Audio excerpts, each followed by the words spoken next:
Warning, listening to this show may result in increased levels of inspiration, motivation, and innovation. Side effects can include the immediate urge to take massive action to build a better business and life for yourself and others. You've been warned. Welcome to Influencers Radio with your host, Jack Mize.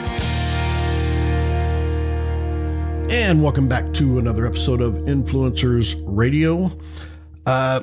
It's election season, and today we are going to talk politics, but we're not going to be talking about who's right or who's wrong, who's good, who's bad. Today we're going to get a peek behind the curtain at the realities, misconceptions, and the tough decisions that first-time political candidates face when they decide to throw their hat in the ring and run for an elected office. I am thrilled to have today as my guest, Dr. Angela Demaree. She is the CEO and principal consultant for Pause Consulting, public health and political consulting firm.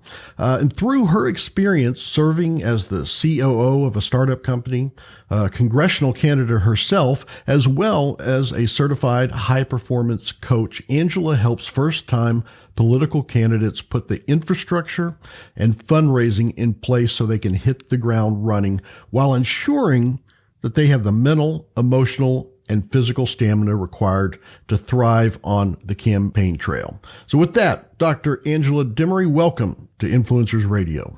Thank you, Jack. Happy to be here. Well, I'm really excited to have you on with this topic. You're known as the non-traditional political consultant for non-traditional political candidates, particularly first-time candidates. So I can imagine if I ever made the decision to run for an elected office, that choosing the right person to help me to navigate that process would require a lot of trust. So I have to ask, we'll kick it off.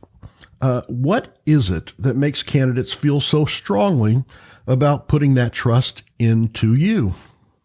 Well, I really appreciate that question, Jack, because as we all know, deciding to run for office, we're trying to figure out, what does that look like from a work, life, and now campaign integration? Or not only did we struggle with work-life balance to begin with, and our family life and our work life, and how do we maintain all of that?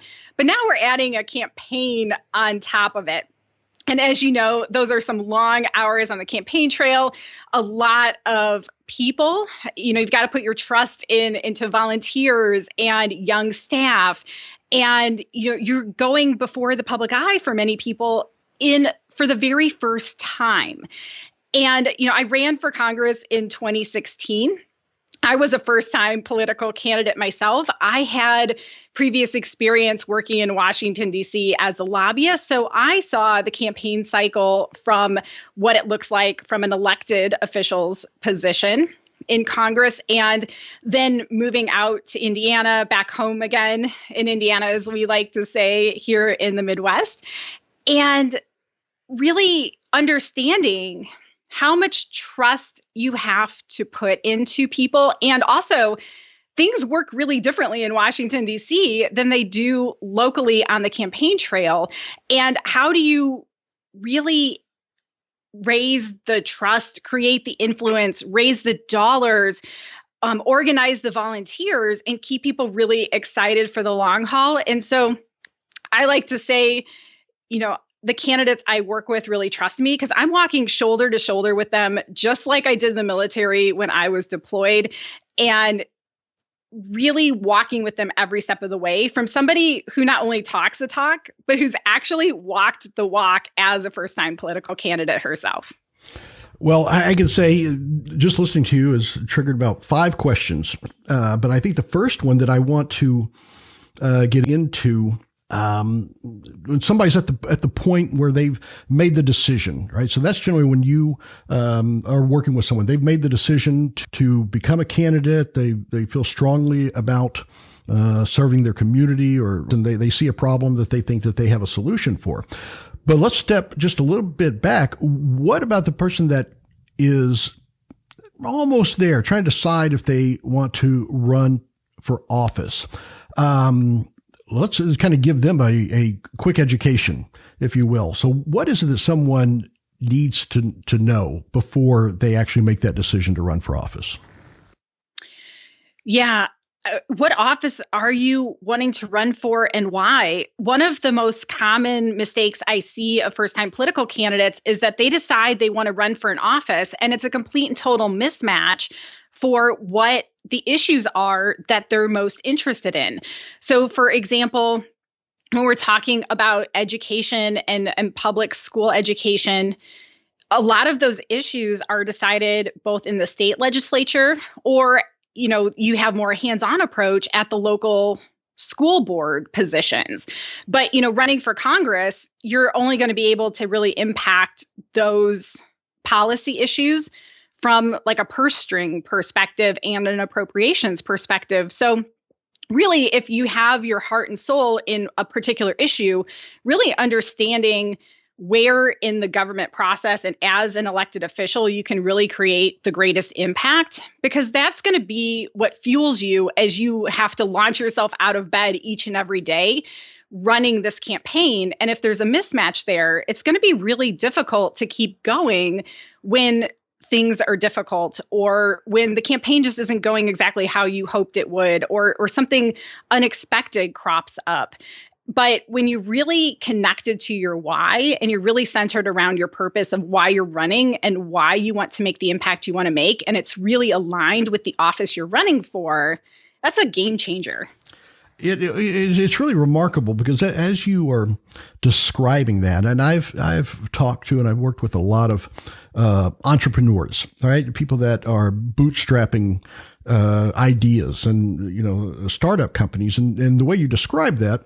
It sounds very much aligned to what a startup company goes through. Can you kind of talk about those similarities? Is that a good analogy? Oh, it's a wonderful analogy, Jack. And I'm so glad you brought that up because it goes a little bit to my background as well. You might be surprised to learn that I've also spent some time in the startup world. So as a veterinarian, I worked last year with a veterinary technology startup company and participated in several startup accelerator programs. And what I've really learned is that campaigns are the ultimate startup companies, because startup companies have to get startup, get a foundation very quickly, raise a lot of money, get the programs running and get their products out to the consumers. Campaigns are very similar because now you've got, subject matter experts or advocates and activists who now have to wear the CEO hat of their very own startup company. Their start time is when they file the paperwork. The end time for their election is on election day. Startup companies can continue to run indefinitely, right? But with a campaign, you have a finite period of time, which is why I say they're the ultimate startup company. And now you have two primary roles, which is A, raising money, and B, being the primary spokesperson for your campaign. It's exactly the same with a startup company in the entrepreneurial world. And it's a very different mindset. You're now going to have to delegate perhaps all of the things that you love to do to somebody else so that you can now step into that candidate role or become the CEO of your campaign. And I know that delegation is easier said than done for a lot of folks, and I can imagine it is with the political candidates. So, are you a tough love type of a person? Do you sit down and have very earnest and firm conversations with your clients about this is really you shouldn't be doing this, and this may not be the best fit for you, and you really should get someone else to do that? Is that part of how you help them navigate this process? Yeah.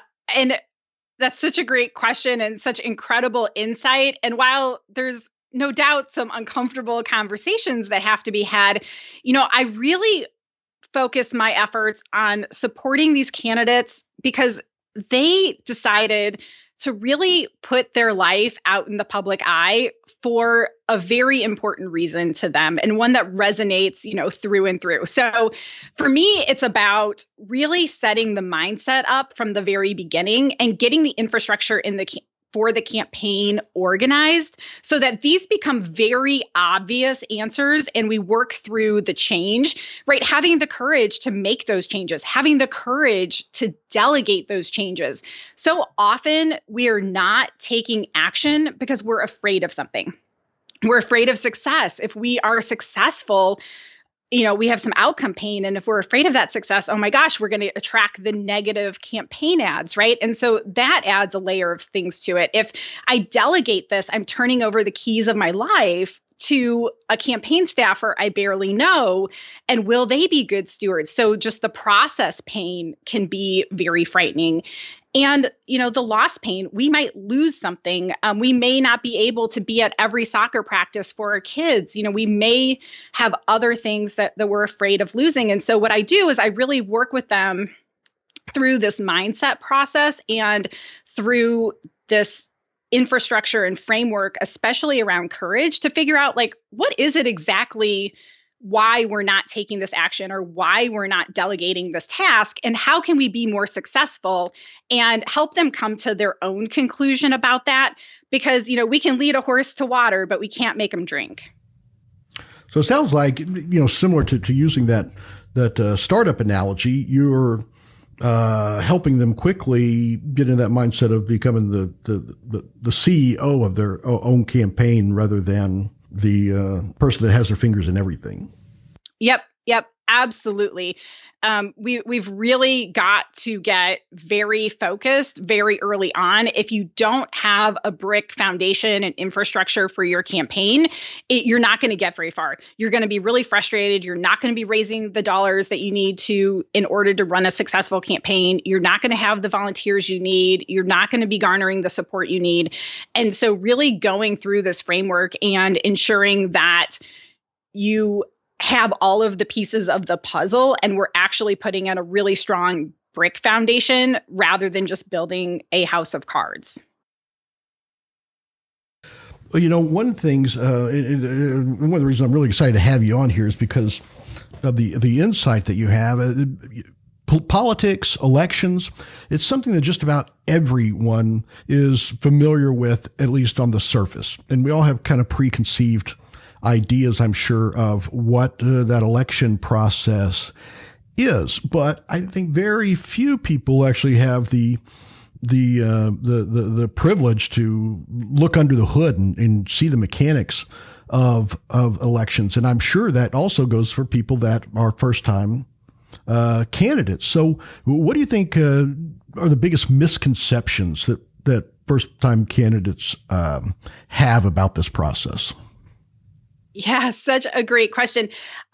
One is, well, if I run, I put my name on the ballot, that support will just come easily. It'll just magically flock to me. Or, I'll just be so easily able to raise all of the money or to get all of the endorsements. And it's really a process, and it's a networking process. You have to really, it's surprising. You see all of these great PACs and all of these great, which are political action committees, and all of these great organizations who say, hey, we're supporting candidates. And you're like, hey, I fit the exact description of who they're supporting. And you call them up and they say, oh, well, once you've raised $100,000 month over month, we'd be happy to support you. Or here, complete this huge questionnaire and get on this long list with these other 100 or 1,000 candidates who also are asking for our support. And so that can be a really eye-opening or daunting process for candidates when all we're seeing is, as you might know, the media-facing point of view. Yeah, and I think that shapes the perception of so many people, not just the public, but also candidates as well. But one thing I'm sure that anyone that's thinking about becoming a political candidate has to be aware of is it takes some thick skin to do that. But what do you see as some of the biggest fears candidates might have?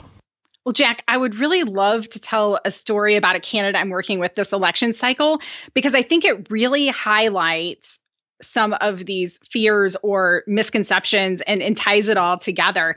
So I'm working with this candidate, and she's working for a really well-known organization. And she knows she has to raise $150,000 to be competitive in this district for this race that she's running. And yet through, working with her for several weeks, we got her all, lined up, all organized. She's ready to do her call time to start making phone calls and raising the money. And she's just really resistant to it week over week after week. And I said, finally through this framework and through coaching, we were able to learn was that working for this big corporation and company, she had a $150,000 marketing budget. And there was a complete and total mismatch in her brain as to why she needed to raise $150,000 to have an impact in her local district in her local area, when this national company was, she had a $150,000 marketing budget for. Like, there was just a total disconnect. And so what I said to her was, hey, so if you went and knocked on 10 doors in your district, how many of them would know that company? She's like, 100% of them, all 10 would. I said, great. If you went and knocked on 10 doors, how many people would know your name? And she's like, well, if they aren't my neighbors, I don't know, maybe one, maybe two, maybe none. And I said, okay, how long has that organization been around? She's like, for over 100 years. And I said, okay, we've got the next 10 months left in this election. So when you do the math, how much do you actually need to raise to get the same level of name recognition as that company has? And the answer is over $1 million. I think it was like $10 million or something. And so when you start putting it into context about how far you have to go in such a short period of time, then we can start connecting the dots as to why I need to raise these funds in order to have the impact I'm looking to have. So that's once there's that meaning puts behind it, that helps them kind of overcome that fear. Absolutely, because it is really scary and uncomfortable to ask people for money, especially if it's not part of your day-to-day job. And for many first-time candidates and some of who would be the most wonderful elected officials and subject matter experts who want to run and share their knowledge to really improve their communities, like, they don't know how to do it, or it's not comfortable, or they're afraid of hearing no. And as we know in a sales process, you might make 100 phone calls and get, 2 people to say yes. It's no different for candidates looking to raise the funds. So really being connected to that why and why you're doing this can overcome any of the hurdles or fears that you might have. Your title's political consultant, but to me, I see you as a political eye-opener to these candidates, because it sounds like that you really open their eyes to a lot of the realities of running for office that they may not have even considered or conceived of before. And I know that especially in local offices, and a lot of those offices or what people are running for are technically supposed to be nonpartisan offices. And a lot of people, when they decide to run, it's generally they're driven by their convictions or issues. And I think there's a lot of people, and say I'm one of them, that think that there's a behind the scenes that, regardless of what your convictions are, in order to be successful, you have to align yourself with one party or the other. Do you see that as being accurate, or is that a myth that I'm buying into? Is it possible to actually run for office strictly on your convictions without making concessions or sacrifices to align yourself with one of the big parties or the other? I think there's 2 answers to that question, Jack. I think if you're talking about local office that are truly a nonpartisan elected office where you're not putting a D or an R or an I next to your name, then yes, I think there really is opportunity to go door to door, to make the phone calls, to figure out who your voting population is, and to create a real strategy to win that election. If we're talking about higher office, state level, federal level, maybe even city council, those offices, depending on whether or not they, are partisan, nonpartisan in your locality, it really is difficult in our current two-party system. And we rarely, if ever, see independents win on the independent ticket the first time they run. So we do have examples of people running as on either the Democratic or the Republican Party ticket and then switching over to become an independent and then running successfully for reelection. I'm not saying it's not possible, but I do think it is incredibly difficult. However, I will also share, that's a big spectrum. So, we can go far left, we can go far right, and we can go center left and center right, depending on where you are in the country. Your viewpoints might be very aligned and very similar. So I do think there's opportunity to reach across the aisle, both during an election and then once you're elected. Well, I generally avoid talking politics, but I think with you, I'm really fascinated by this and interested because I know media puts a lot of spotlights on extreme left, extreme right. I kind of classify myself as an extreme moderate. And I've just got the gut feeling that there's a lot of people like me as well. And I'm noticing that there are a lot of new first-time candidates out there that are trying to run on, even if they're aligning themselves with Democrats or Republicans, they still are trying to stay true to their convictions and, work with the other side. Do you see that as being a trend? And if so, do you see that as being a trend that can actually gain some traction and potentially help heal a lot of the division that we're experiencing between the extremes of both these parties?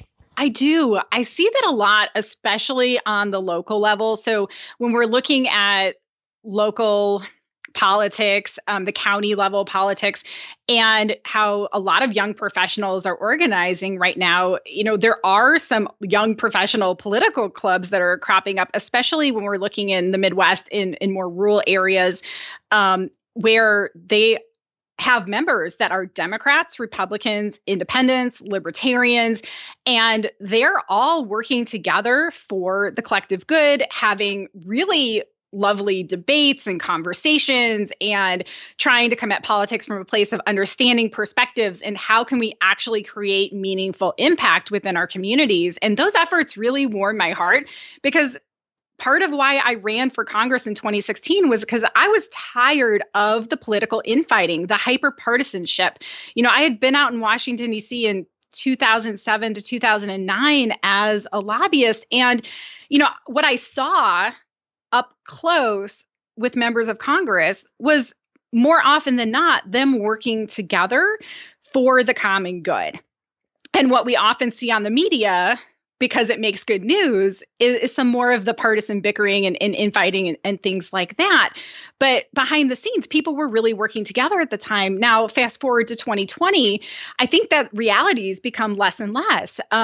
People I know who are working in bipartisan fashions for really great causes are saying that's a real struggle day to day to really continue to work in that bipartisan fashion where it was just part of the norm, even just 10 years ago. So we have seen a lot change, but I am seeing the pendulum swing back to center, where I do believe that if we can train these candidates to be successful, to really work with a focus on serving their communities, to improving public health, to improving the public school system, to ensuring we have clean water, clean air, and the like, that rallying around these common goals, we're going to have far more in common than we will have differences. And do you find that that's kind of an easier path for someone that's not thinking I'm going to be a career politician? I really want to get this, these issues solved. Because I think one thing that we've experienced, or at least one thing that the polarization of the last few years has really shined a light on, is that, and I'll place blame on both parties equally, is that the objective is that my team wins, and that's more important than my constituents winning. And do you feel that people that are first-time candidates, they're either I don't know if you'd say naive or blind to that kind of pressure that allows them to focus more on their constituents than their party winning? Well, I think you hit the nail on the head when you recognized all of the different pressures. And running a campaign is completely different than serving as an elected official, and then also running for reelection while you're serving your constituents. So there's all of these conflicting sometimes or different pressures put on candidates and elected officials. And how do you negotiate that? How do you navigate that in a way that you can really feel good about, that's in alignment with your values, where you can say, look, I always put country first, and, I am aligned with my party, and, we dance with those who brung us, but at the same time, we have the courage to stand up and speak out when something's wrong, when things aren't going correctly, when a mistake has been made, to acknowledge that and to say, this is how we need to move forward for the good of our community. And I think sometimes that's where we really see things break down is, the amount of pressure that these political candidates are put under from multiple sources.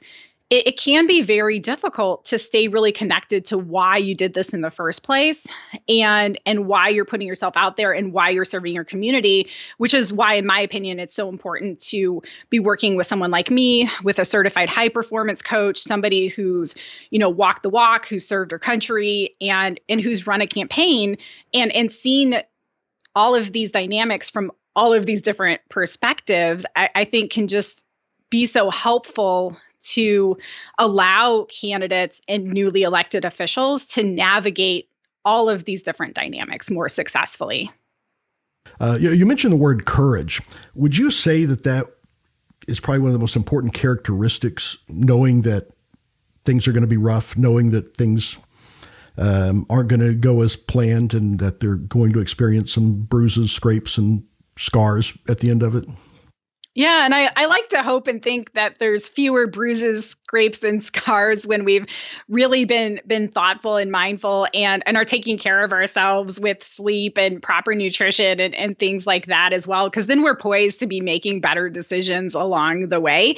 But really, just ensuring that we have the courage to stand up and speak out, because there will be those difficult conversations that you'll have with yourself where you're like, man, this is an issue I really care about, but a certain percentage of my district believe something different. And if I put myself out there, then how is that swing the vote totals? And so you're constantly running all of these questions through your brain during a political campaign, but then also, recognizing clarity about why you're running and what's important, and stay really grounded and focused, and to be so grateful for every volunteer that shows up, right? Gratitude is huge. Because volunteers will say they're going to show up, but something else comes up, and just being grateful for the people that are there, learning to be really fully focused and present in the moment to have these meaningful conversations with your voters and potential constituents. And I mean, the list really goes on and on. So it is multifaceted. And I believe courage is just one of those components. Well, I can definitely see why it's invaluable to have someone like you on the team. And like you said, someone who's walked the walk, someone who's been there, someone who has done it and is bringing back a map to share. And I think part of what you're doing is not only telling them what they should be doing, but what they should not be doing. And I know you covered some of them, but what would you say are the top mistakes that you see first-time political candidates making, and how do you help them avoid making those mistakes? Yeah, not raising enough money early enough in their campaign, not hiring staff soon enough within their campaign.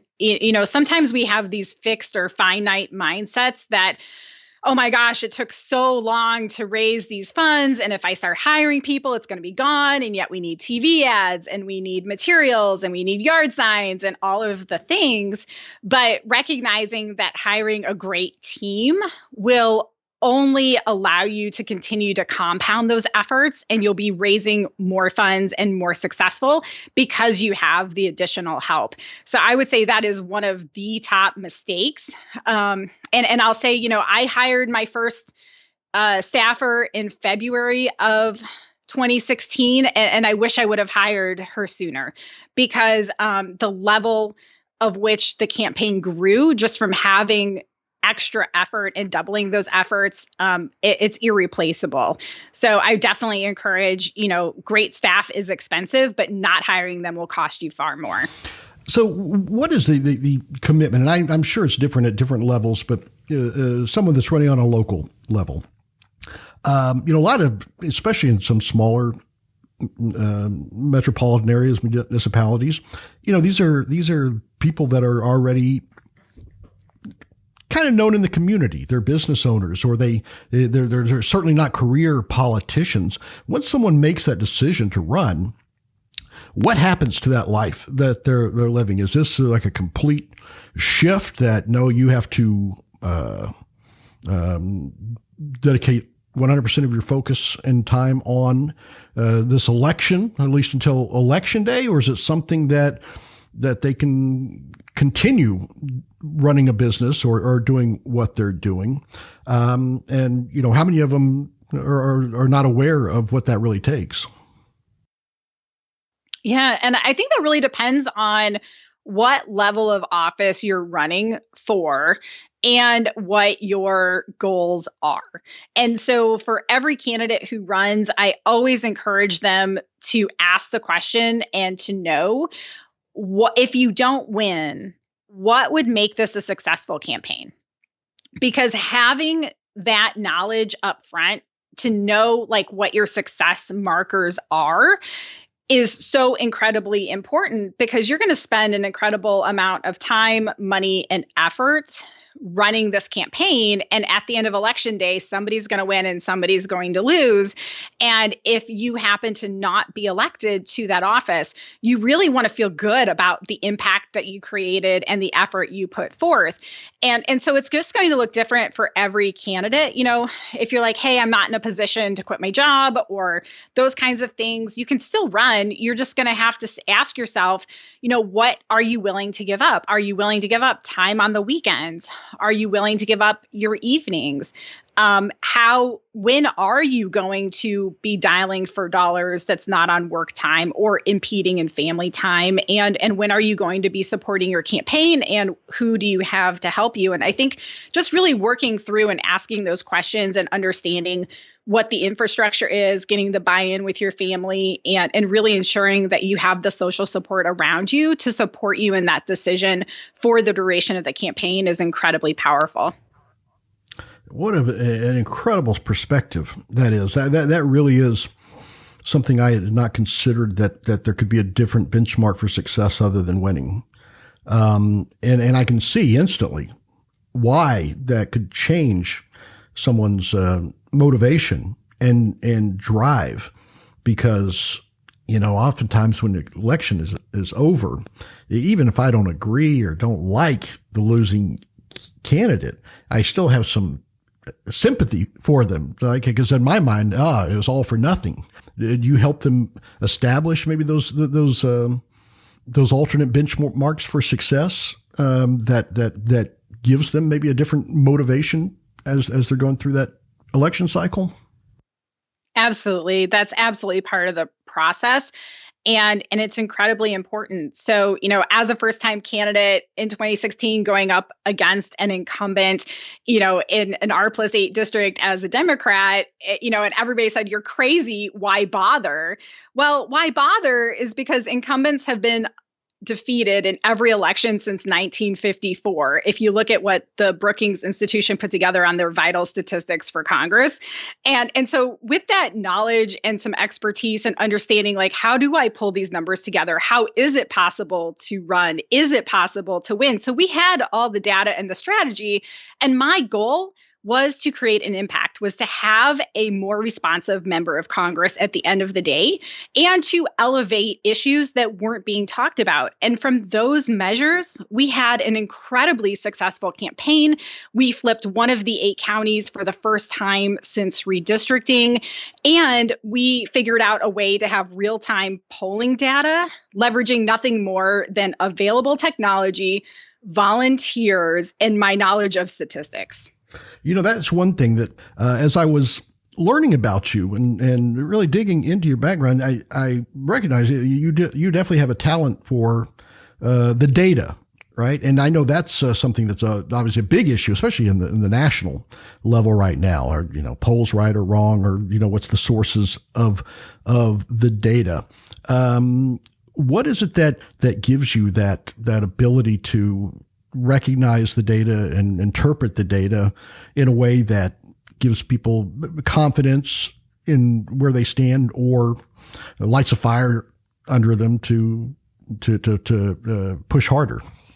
With my background as a veterinarian, we're always looking for new and innovative ways to address a problem, to take care of an animal. They don't talk to us. So that's always been part of the training and the experience. And then I went a step further and I got an MPH, a Master of Public Health in Biostatistics and Epidemiology. So I'm actually trained on how to look at this data and poke holes in it. Does this make sense? How can we leverage our efforts? I think we figured this out because I kept asking, how could I be 10 times more effective every step of the way? There has to be a way to leverage what we do have.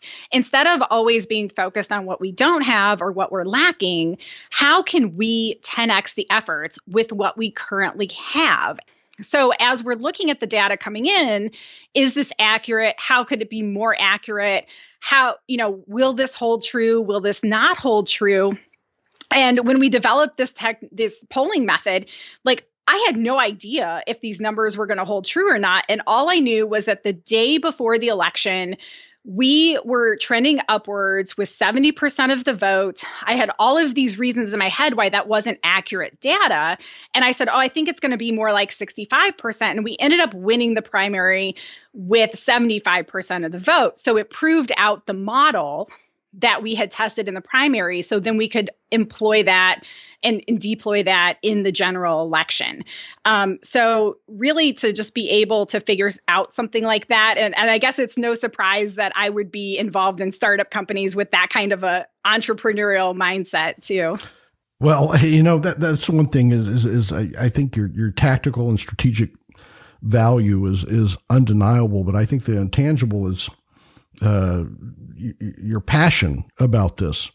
It really gives people a unique opportunity who work with you on their campaigns, and not just a unique opportunity, but a unique advantage, at least in my view, to what they're doing. Is there any kind of restrictions on area? Do you work with candidates, across the nation, or there are any particular regions that you stick within?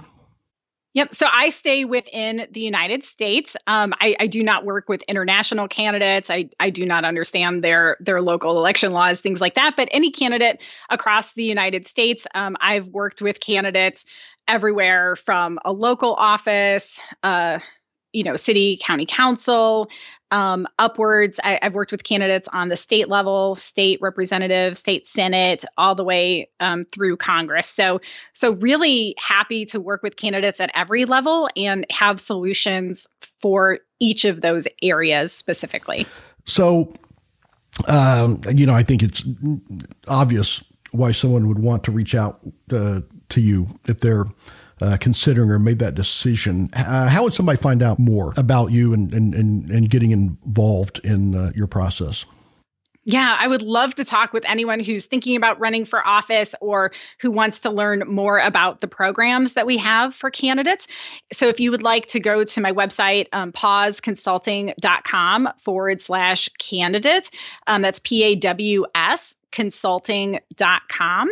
That would be the page on the /candidate that would give you access to sign up for our future accelerator programs and to learn more, and also to schedule your free strategy session with me. Angela, I got to thank you for coming on and sharing this information today. It's been tremendously eye-opening for me, and I'm sure anyone that's considering running for office, you just gave them a head start with the information that you provided.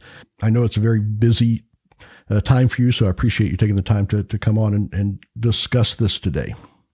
Oh, thanks so much, Jack. Happy to do it. And thank you so much for the conversation. I really enjoyed it as well. Okay. And one thing I want to make sure that people know is you have a book coming out. Can you tell us a little bit about that and when it might be available?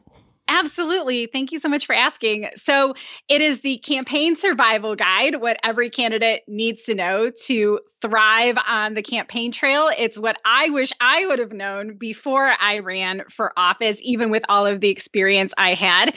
The ebook should be coming out soon, and we're expecting the print version to be out before the election in November as well. And you can get your signed copy in advance by going to pauseconsulting.com/book.